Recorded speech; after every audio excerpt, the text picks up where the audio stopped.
What's up everyone, welcome to episode 6 of the Jak and Daxter Analysis, the series where I go through each area of Jak and Daxter and see what does and doesn't work. In the last few videos, we've been looking at the 3 levels surrounding the first hub, Sandover Village, the Sentinel Beach, Forbidden Jungle, and Misty Island. This video will be focusing on the level that links this hub to the next one, so this short video will be focusing on the Fire Canyon.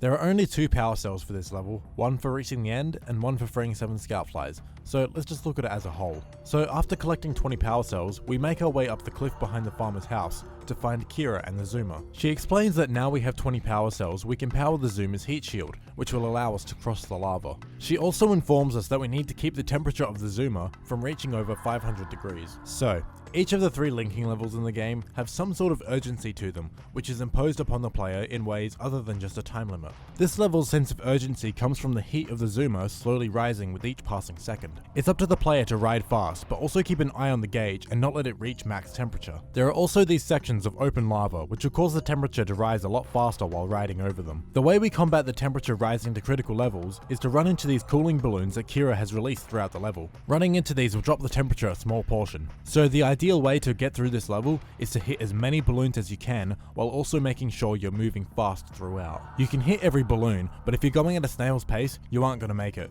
So the incentive is here for the player to make it to the end as fast as they can. Sprinkled throughout the level are a myriad of obstacles that will pose a challenge if you aren't paying attention. As well as the open lava, there are also dark eco crates, these rock things that pop out of the ground that are easier to crash into, which will cost you precious time. There are also these pits which will cause instant death if you fall into them. There are some things to help us remedy these problems.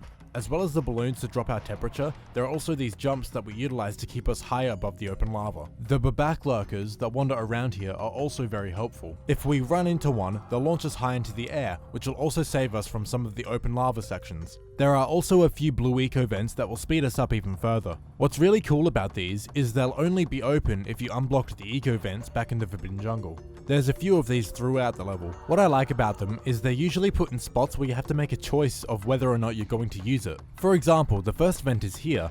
In this instance, we can either use the vent to speed through the level faster, or we can jump up this ramp to keep off the hot ground while also grabbing a balloon. There's another instance towards the end of the level, where we have a lurker here, an open patch of lava here, and an open pit with the blue eco vent on the other side. So in this case, we have a few options. We can drive over the open lava and grab the scout fly that's sitting there, or we can use the lurker to jump over the pit and grab the scout fly, or we can skip the lurker, jump over the pit, grab the blue eco, and either drive straight ahead over some open lava, or weave around this rock to grab the scout fly, risking losing our momentum. As you can tell, there's a lot of options here, which is awesome. It requires the player to observe the obstacles that's ahead of them and make a quick decision about how to overcome it. Once we have reached the end, we'll receive a power cell on the transpad and we'll make our way to Rock Village.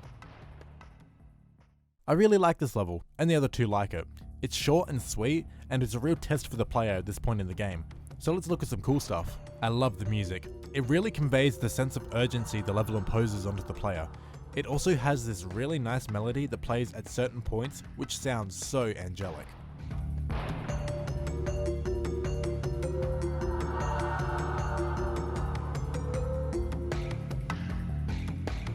I'm not entirely sure what instrument is used for it though, but it sounds great. The only problem I have with it is you can barely hear the music over the loud zoomer and all the other sound effects that play when riding through the canyon.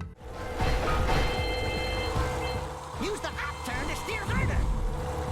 I also love how there's all these dead trees lodged into the wall of the canyon. It looks awesome. And holy fuck, this level looks amazing, especially at nighttime. When playing this, the sky lights up red.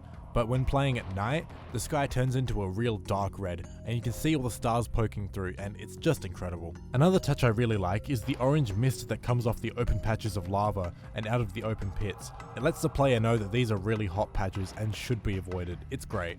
So that was the Fire Canyon, just a short video for a short level. Join me next time as we take a look at another zoomer level, the Precursor Basin. I hope you enjoyed the video, and I'll see you in the next one.